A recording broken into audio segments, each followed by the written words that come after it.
Sentire Media. Hello everyone, you're listening to A History of Italy.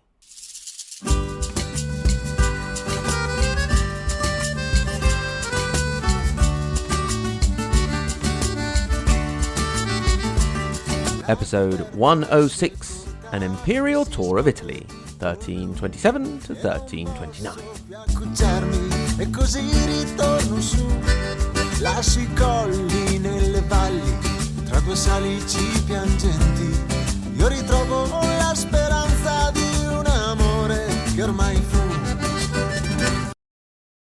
Very often, when you are amidst chaos and confusion, it can help to take a step back and look at things from further away. This is often helped by an external pair of eyes to help look at things differently. Therefore, to help us have a look at the Italian situation in the 1320s, we're going to borrow the eyes of yet another would-be Holy Roman Emperor who was under the illusion that they were still in the Middle Ages of the Ottonians, the Henrys, and the Fredericks. Thanks to him, we will visit with the Visconti of Milan, the Dalla Scala of Verona, the Este of Ferrara, Castracani of Lucca, and the Gonzaga of Mantua.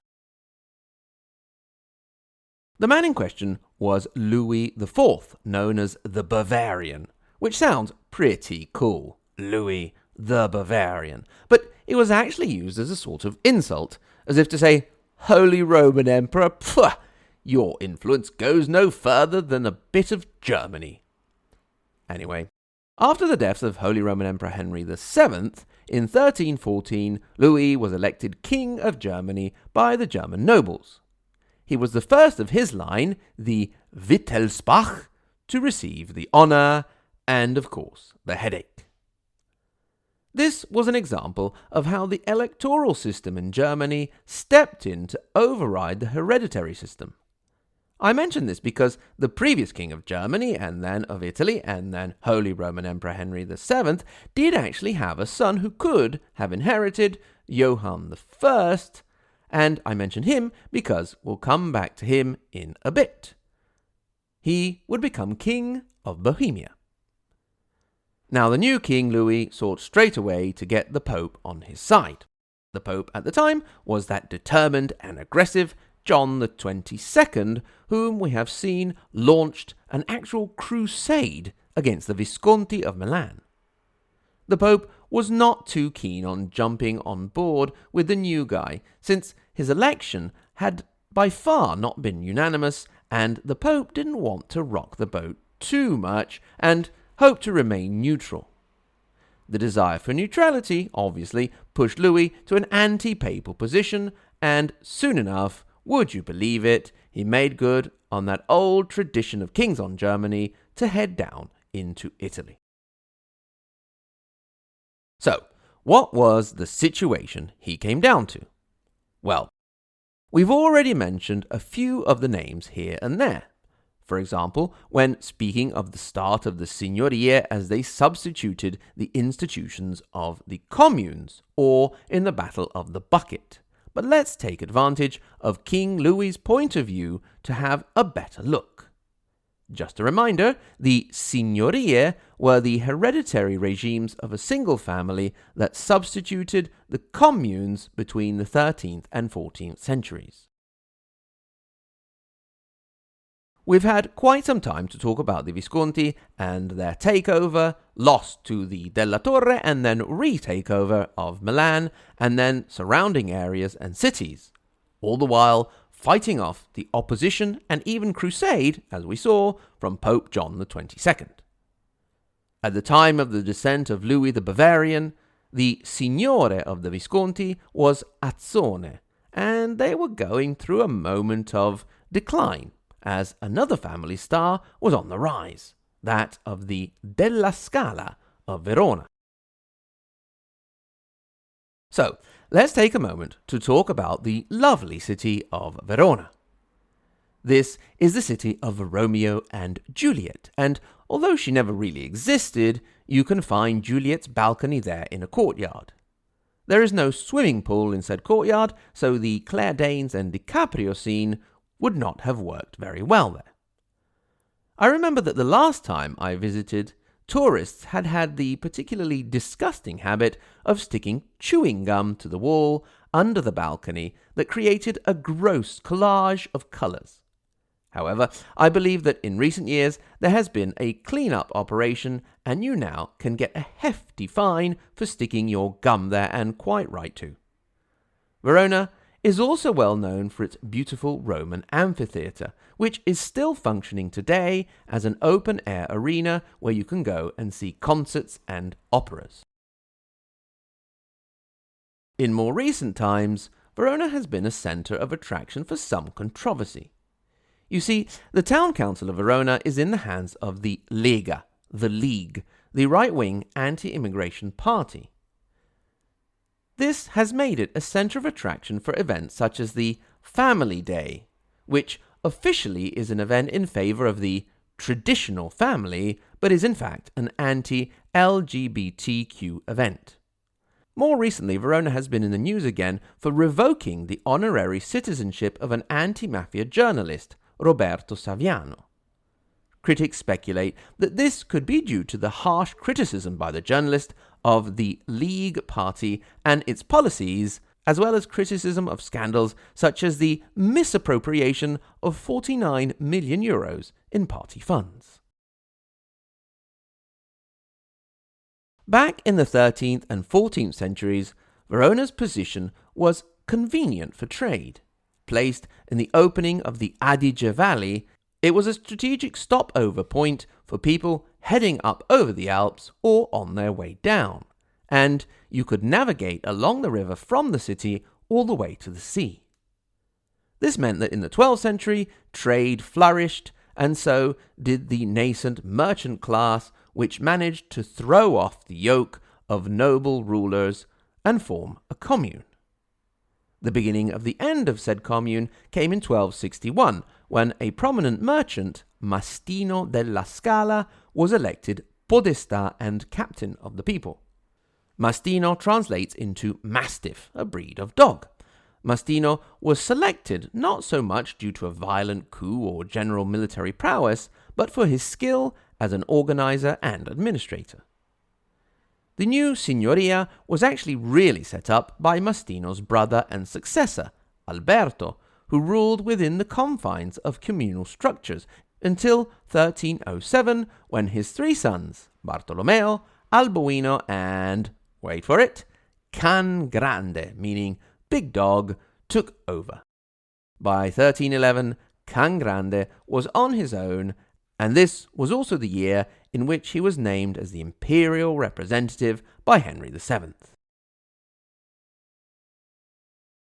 Once the Dalla Scala, meaning of the ladder or stairs, had consolidated their hold on Verona, they looked to expand to the surrounding areas and, after a 20-year-long struggle, managed to take Vicenza, Padova, Treviso, and others.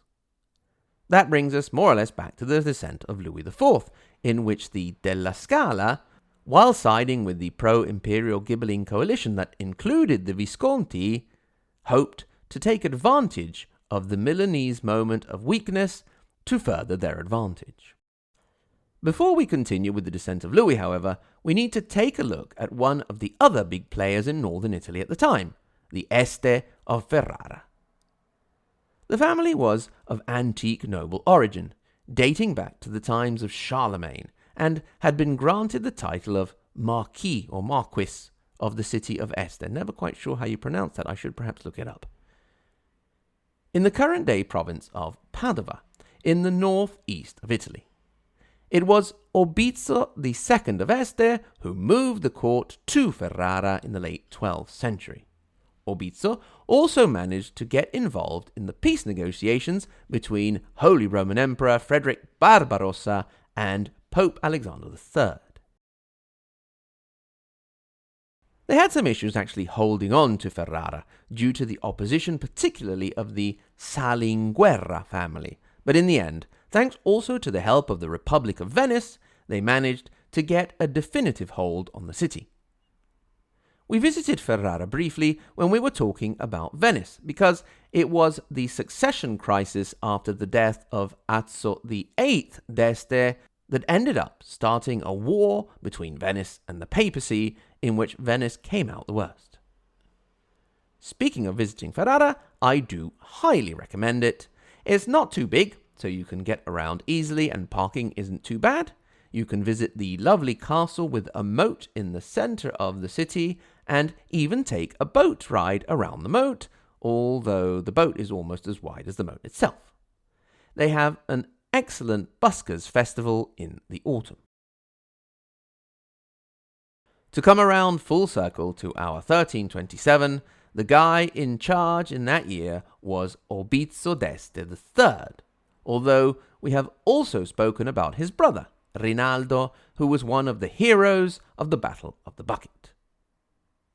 Now that we have all the characters we need, we're ready to see how things went with Louis the Bavarian.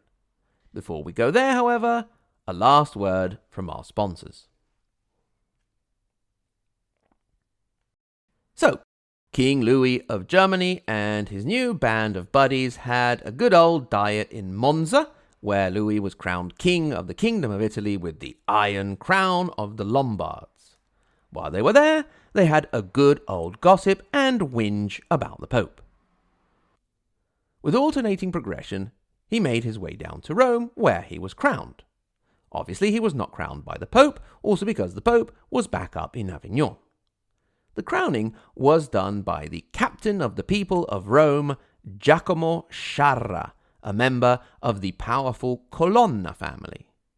Louis then proceeded to issue a decree called Jacques de Cause, which was the real name of the Pope, in which the Pope was declared deposed as a heretic. In his place, Louis nominated Pietro Rainalducci as Nicholas V, but that didn't last much longer after Louis left Rome and John XXII could see out his reign. It seemed like now would be a good time to leave Rome because Pope John XXII had called in the help of his buddy Robert, King of Naples, who happily obliged by sending up a fleet, but never managed to engage with the newly crowned emperor. That's also because, as always, he had to guard his back from his mortal, lifelong enemy, Frederick of Sicily. On his way back up, Louis stopped off to help the allied Ghibelline city of Pisa, which was under threat from the Guelph Florence due to the fact that Pisa's signore, Castruccio Castracani, had died. So that allows us to stop for a sec and have a look at this eccentrically named family, but more than the family, Castruccio himself. The family rose to prominence as bankers and merchants, and it was only in Castruccio himself that they made the move over to a military commander.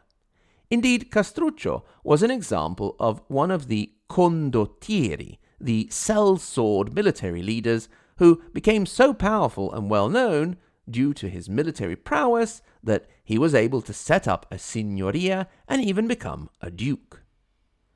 He was a native of the Tuscan city of Lucca, a lovely city that still has its medieval walls intact and where you can see the holy face of Lucca, a large crucifix.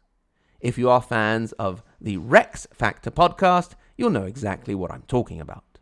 There is also an event called Lucca Comics, which is a sort of citywide Comic-Con. Castruccio was expelled from Lucca in 1300 and made his way to Pisa and then to England.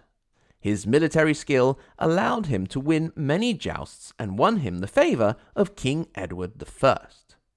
Unfortunately, a murder he committed to defend his honour forced him to flee to France, where he offered his services to King Philip the Fair and distinguished himself in various battles. He then returned to Italy, spending time in Venice and Verona. He was back in his native Tuscany fighting for the Ghibelline side in the 1310s and was at the important Battle of Montecatini in 1315, in which he helped to defeat a Guelph League led by the Florentines. A year later, in 1316, he was nominated Capitano Generale, General Captain, and then Consul for life in Lucca and Pisa. From then on, he was able to consolidate his hold over the Signoria, and in 1324, Castruccio was made imperial representative by Louis.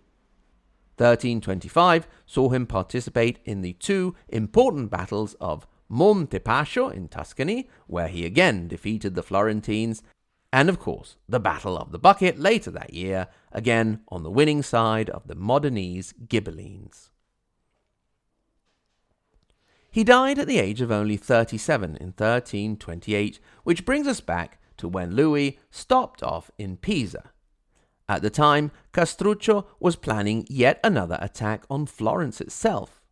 Had he survived longer, the history of Florence and its position as a cradle of the Renaissance may have been very different. As it was, Louis's presence simply delayed the inevitable takeover by Florence of almost all of Tuscany. After that, he made his way back up to Germany, and we'll let him go, for that is another history.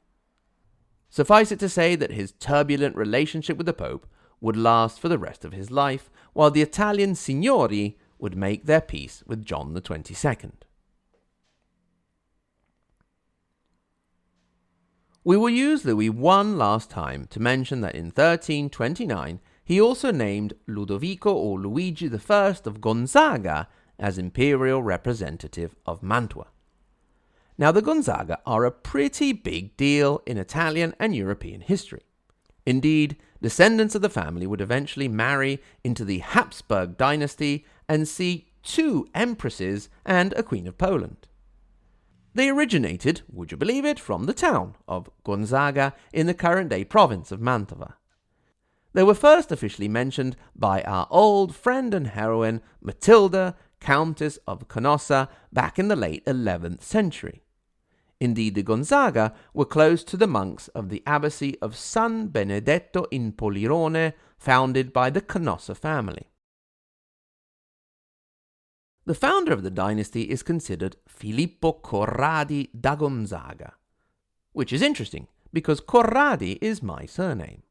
As far as I know, I am not a duke or count, but I will look into it and may require listeners to address me as Your Grace when you get in touch.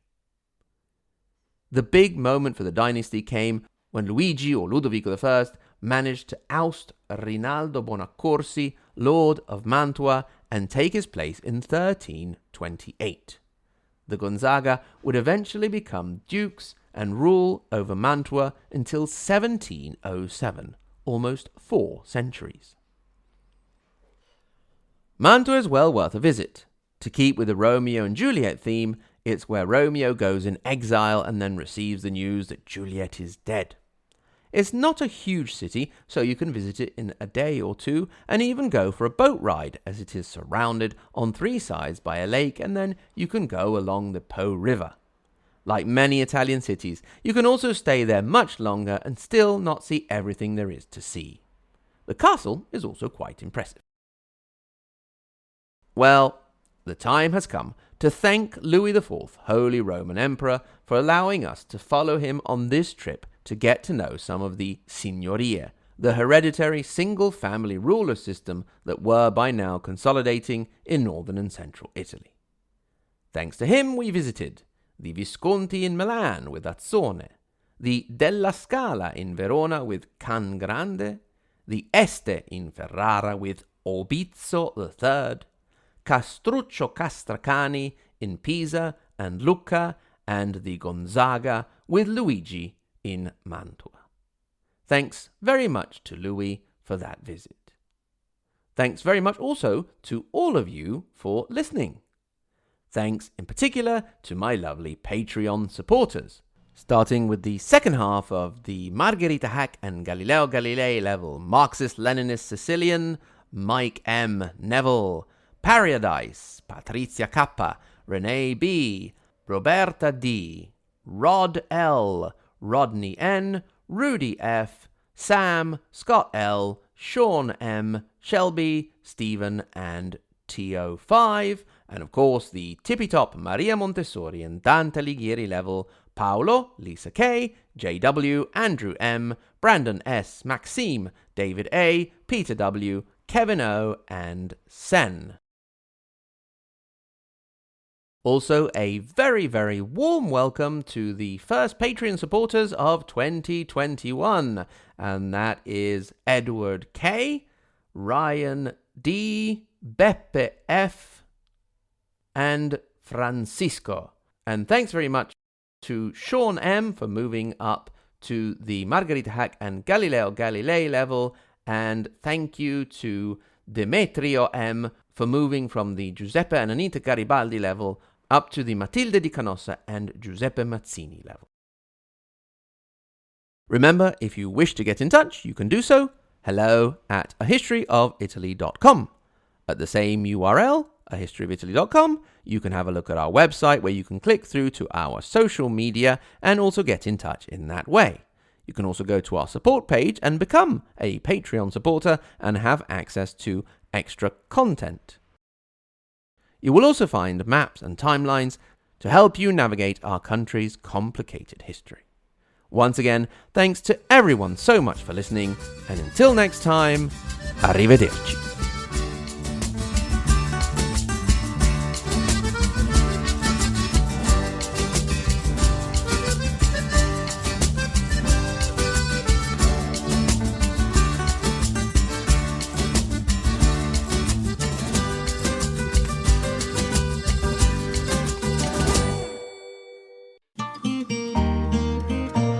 Sentire Media.